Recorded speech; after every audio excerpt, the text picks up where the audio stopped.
Hi, I'm Deborah, business owner and mom to Gen Z kids on a mission to make sure they get hired and become financially independent as soon as possible.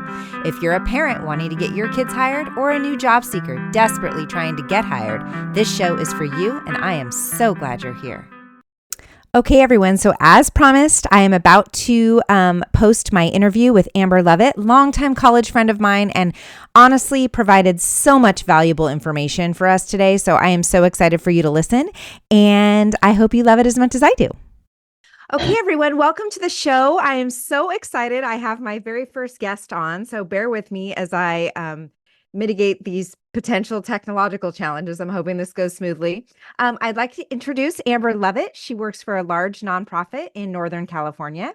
And today I'm going to be asking her a lot of questions that I'm hoping we will provide some clarity for job seekers in general, but specifically new job seekers, because it's just frightening out there. It's a whole new world, right, Amber?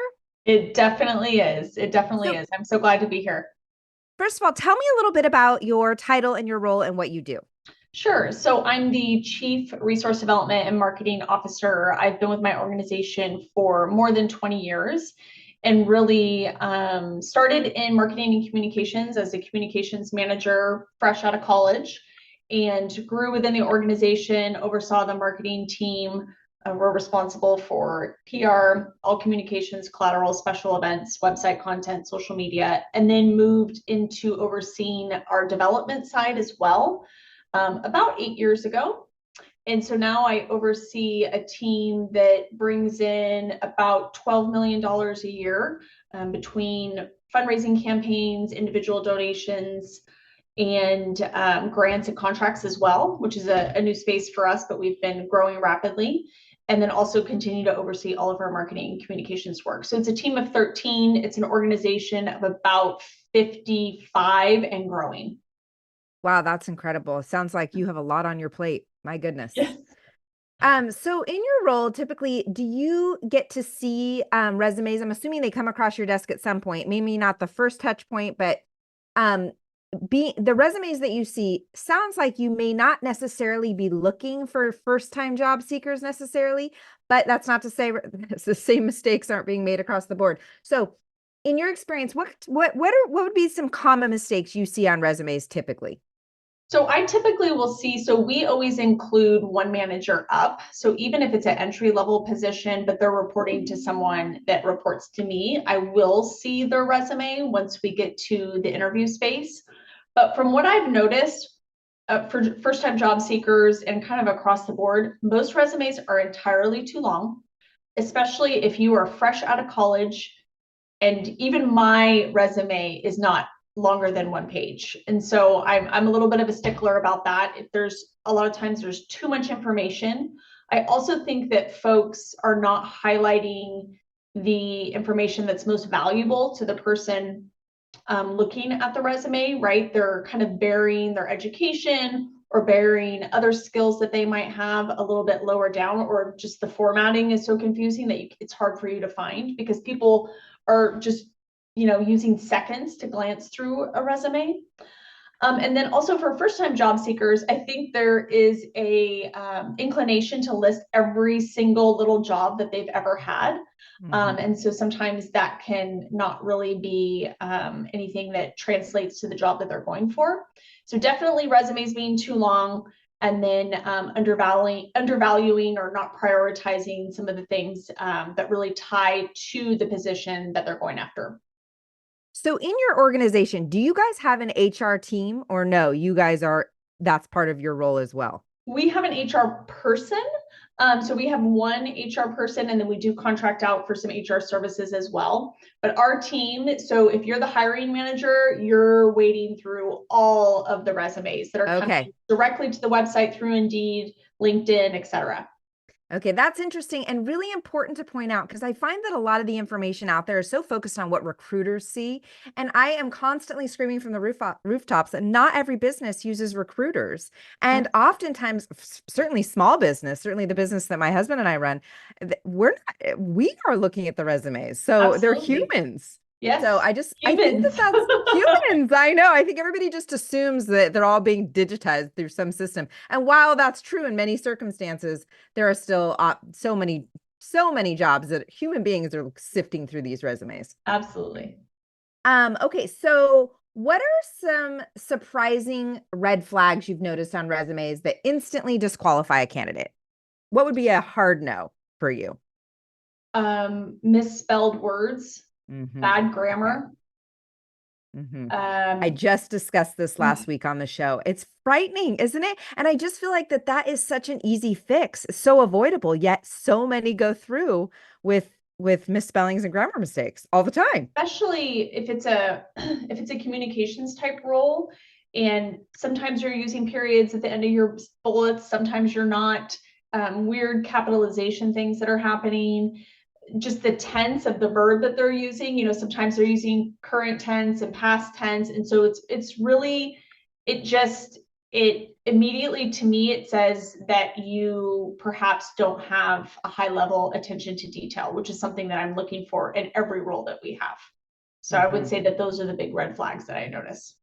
Interesting. Okay. And so I talked a little bit about this on my last show, and you just mentioned it as well, as tailoring the resume to the specific job. So, for example, if somebody is applying for a communications position in your organization, or maybe a marketing position, how important to you, and if you can give me examples of when somebody might use bullet points to tailor their resume to speak to you, and what is an example of somebody doing it well? So I always say, look at the job description. They're giving you all the clues that you need, right? So if in the job description for the job that you're interviewing for, trying to get an interview for, you're applying for, the first four bullets are about, let's say it's a communications position, and the first four bullets are about writing, or perhaps, editing video content.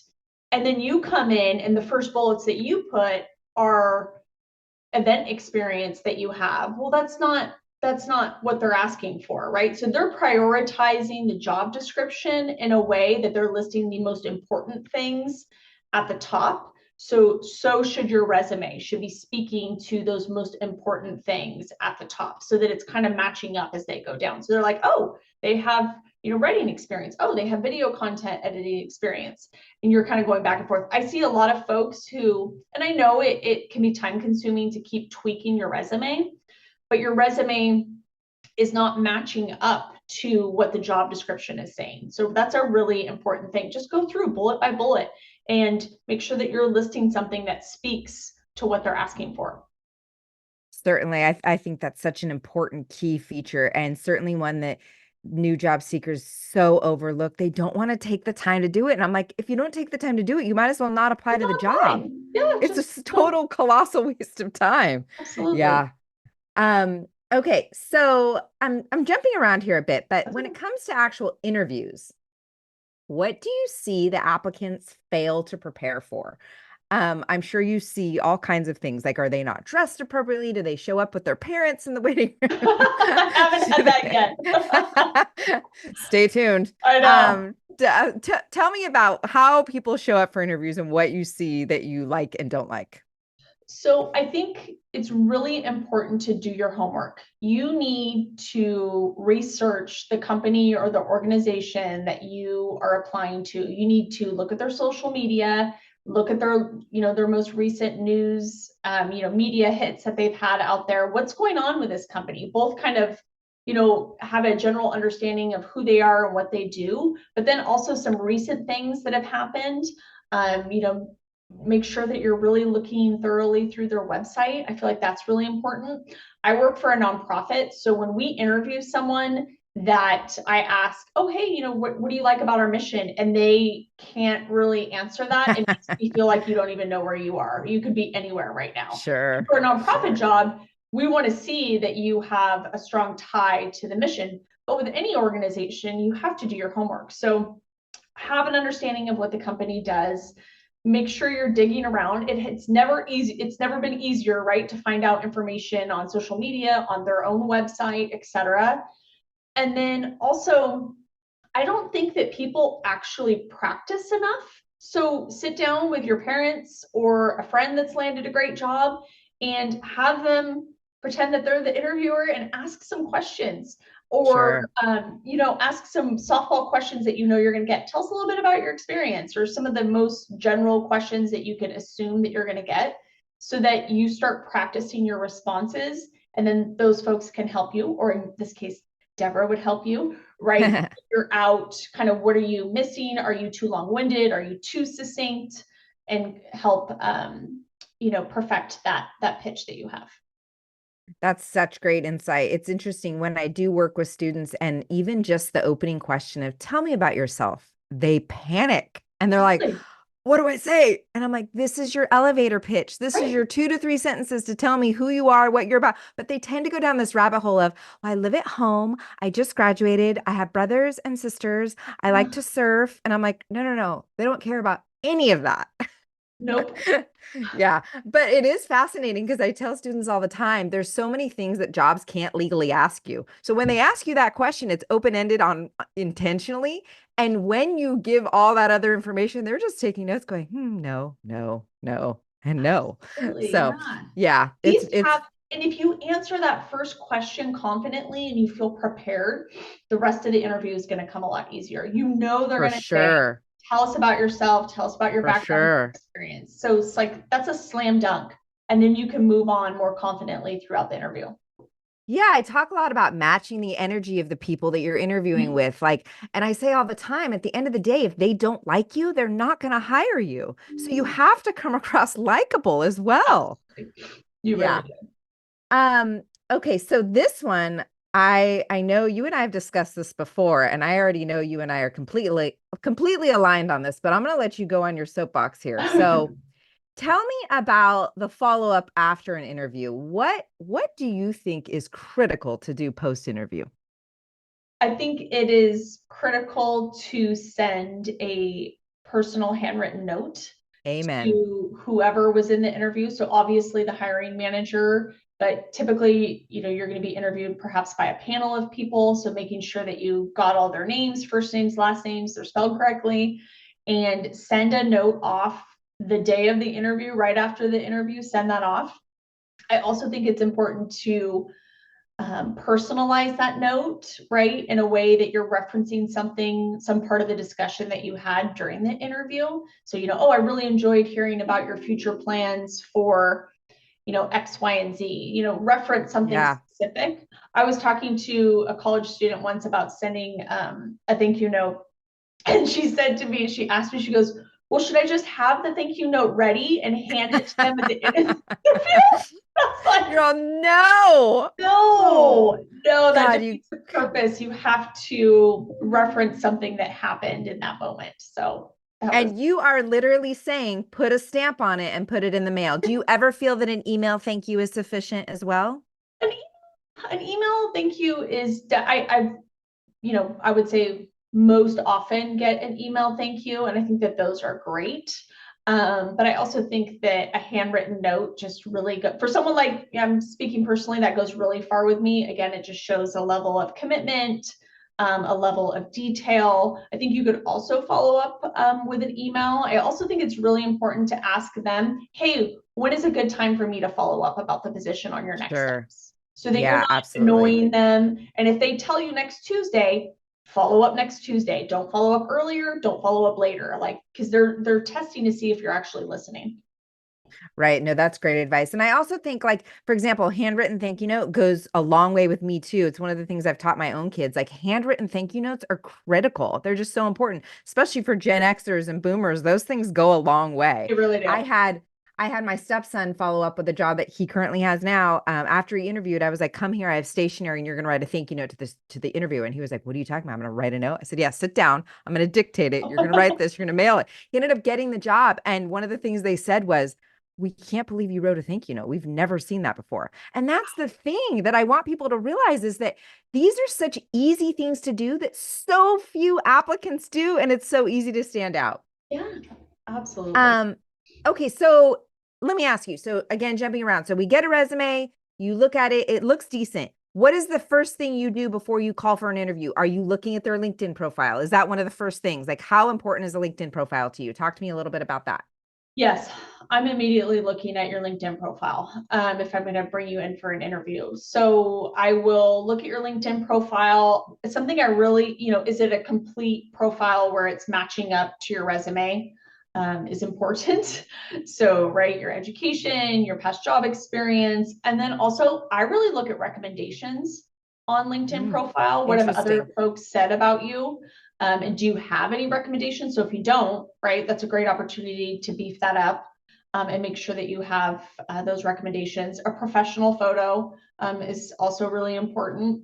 And then also I'm going to see if we have any mutual connections, right? So if you're in, a fundraising field, right, who are our mutual connections? I think that that's really important to show as well. But yes, I'm always looking at LinkedIn first.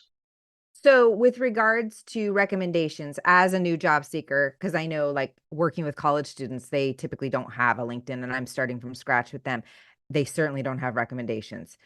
Is there anything else that you basically just a complete profile and making sure it matches the resume obviously is key. But if they don't have those recommendations, is that a deal breaker for you right out of the gate? Or No, no, you would it's not a expect that? deal breaker. Yeah, it's not a deal breaker. It's just I think it's a really nice thing to have. Again, it shows that, it's like looking at a reference without having to call them to call a reference. It shows Right. and you can get you can get a recommendation from a professor, someone that you worked with at a part-time job or you interned.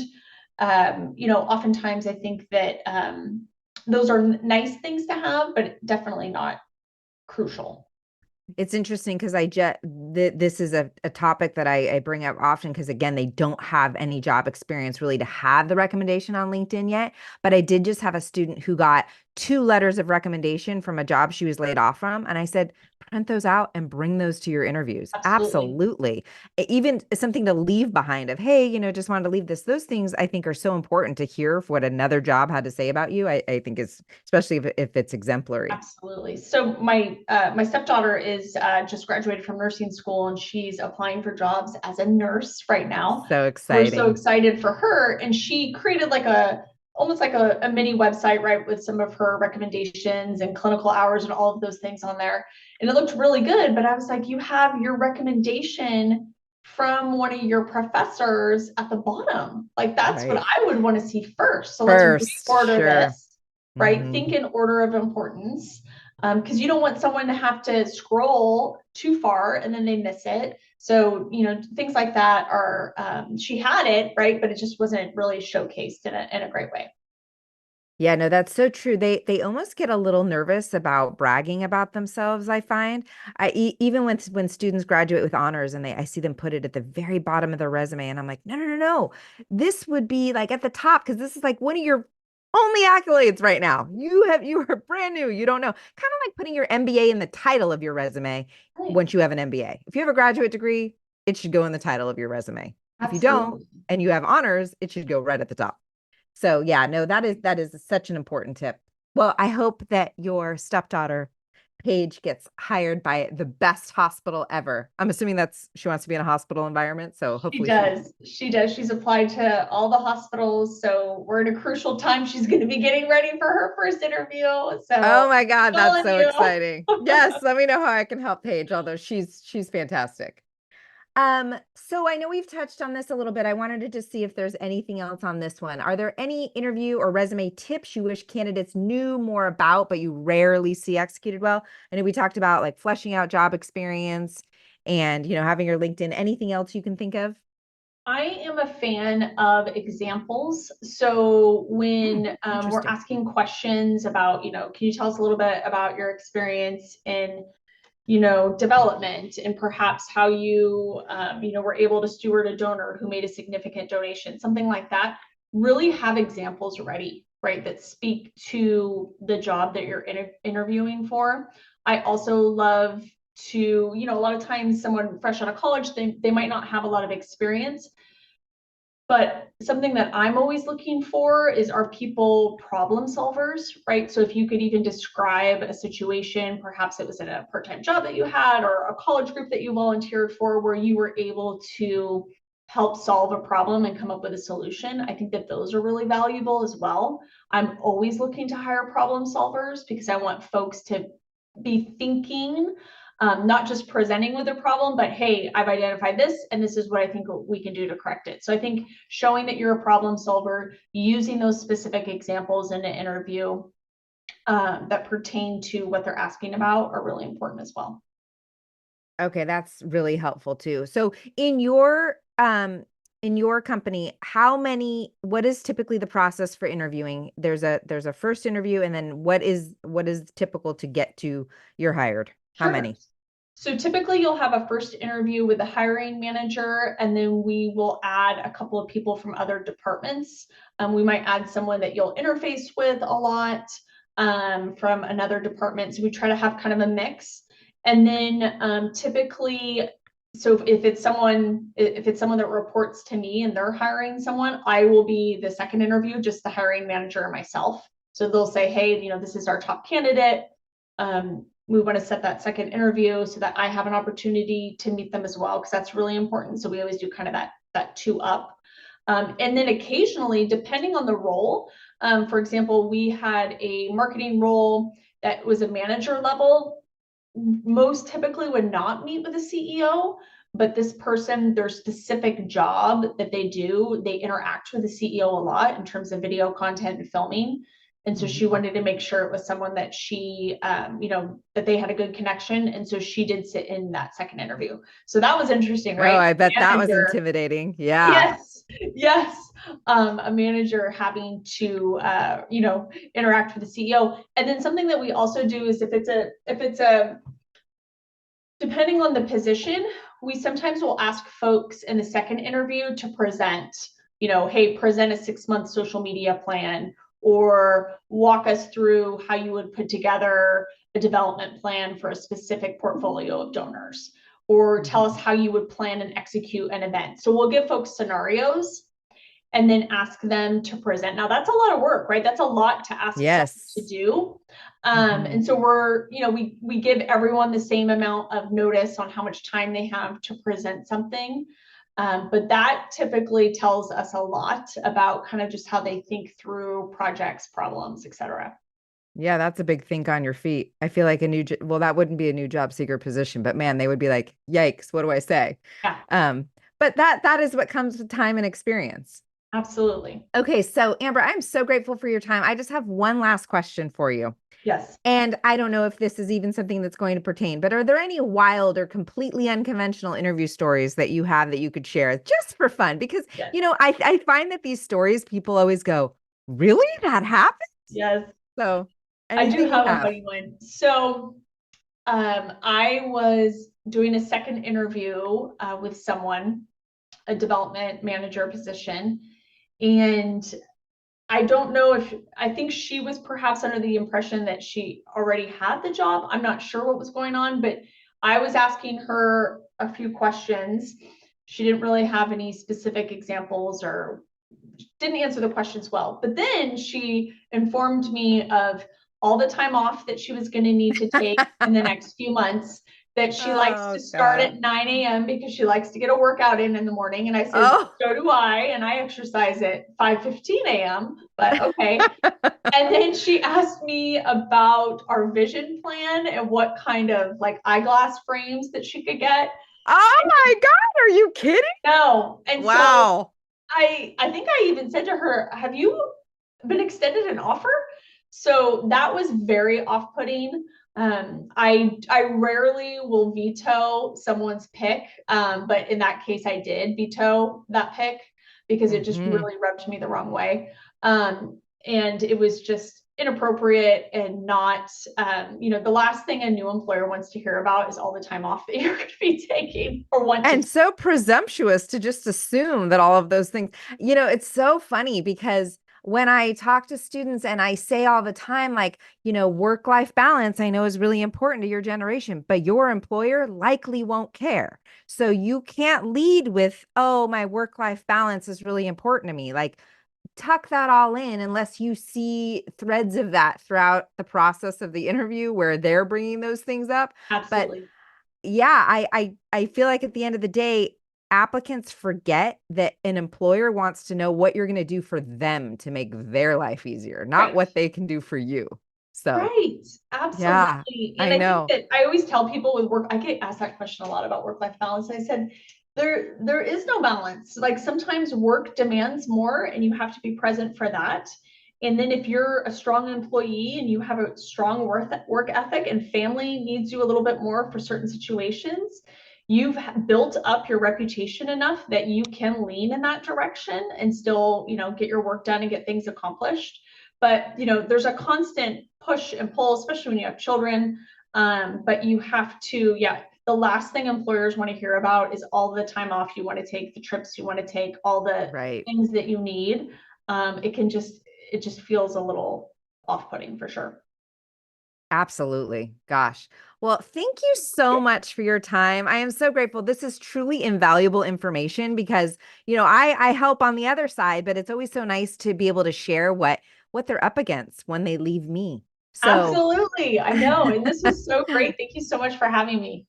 thank you so much, Amber. I hope you have a great day. You too. Take care. Thanks, Deborah.